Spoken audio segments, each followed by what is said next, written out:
On the floor for Charlotte, they've got Miller. He's out there with Colin Sexton. Knipple out there with Plumlee. And it's Diabate in at the 4 spot. Sexton. There's Miller with the 3. Sinks the three-pointer. That gives him his second 3 of the half with 3 total for the game. Lowry against Sexton. Pass to Grimes. Off target with his 3. Charlotte shooting a lackluster 38% for the game, struggling so far. They set the screen. And Sexton slams it in. And sometimes it seems like Sexton wants to get hit on the way up. He just embraces the challenge. And some young promise in the backcourt for Philadelphia. Maxey already an all-star. Jared McCain looks to continue his promising start. Quinn Grimes a revelation last season. And let's not forget, number 3 pick B.J. Edgecombe. They are loaded at guard. Greg, we know something every scout liked about B.J. Edgecombe was his raw physical ability. Yeah, many felt he was already NBA ready in terms of his physique. He's fast, he's strong, and he can just leap out of the gym. No waiting for him to fill out. This guy is ready to go. Sexton against Lowry. And stolen by Kyle Lowry. Here's Edgecombe. Left side Lowry. 5 to shoot. Pass to Edgecombe. A three-pointer, no good. Miller outside. Shoots over Edgecombe. It's hauled in by the 76ers. Lowry with the ball. And Clark, is someone who has been around the game their entire life, what advice would you give to younger players?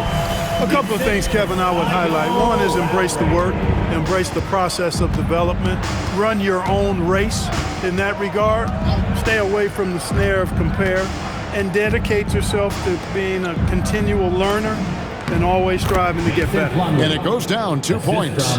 Getting the ball into the paint for a close range look, that's a nice pass. Sexton against Lowry. Here's Edgecombe. The offensive rebound. There's the pick. Takes the 3. Drills it from outside. That's what they really want to get from Edgecombe, a consistent stroke from the perimeter. And so Sexton will bring it up for Charlotte. Pass to Diabate. Now here's Plumlee. To the left wing. And slammed in by Plumlee. He just powered that one down. One of the game's top dunkers. Absolutely salivates when he attacks the rim. There's the lob to the hoop. Great communication on the alley-oop. Oh, and just a soft touch on both ends of that pretty alley-oop. I gotta say, when he threw the pass, I didn't know where it was going. Neither did the defense. Pass to Plumlee. Back to Sexton. We've played just over 3.5 minutes now in the fourth quarter. And guys, he's not an easy man to stop when he's got the rim in his sights. Never has been, never will be. He is a determined finisher. And guys, I like the fact that he chose the one-hand tomahawk slam because you get a little higher when you go off one hand and 1 foot. Here's Miller. Charlotte foul. And it's a completely new group here for Philadelphia. First team foul. Substitution on the court. And it's the 76ers with the ball. George looking over the floor. Pass to Maxey. Lets it go with a 3. That ball, nice speed that time from George.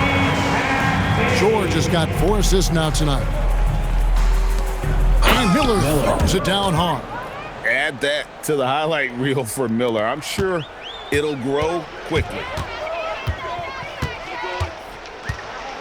Maxey against Sexton.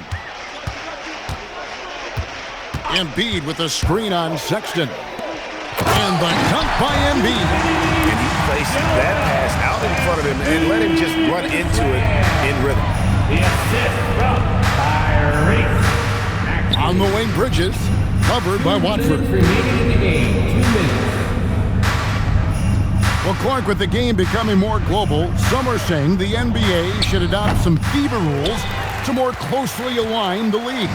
Any changes you'd welcome?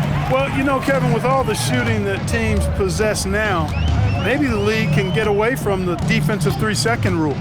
I mean, there's so much switching and interchanging of players. The offenses are usually so well spread out. I think you should just maybe abandon that particular rule.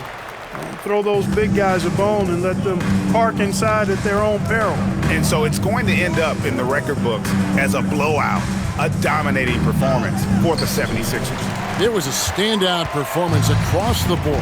I mean, it was like watching a cat play with a mouse. They were able to do more or less whatever they wanted. And so with this, they'll end up with their second win on the year. And this is a great way for them to kick off this season series. 2 more games ahead, and they've taken the mental advantage with this win tonight. I don't think it'll play out quite that simply, though. The team coming out on the losing end of Game 1 is just that much more motivated to get even in Game 2 and 3. So I think the edge goes to the losing team.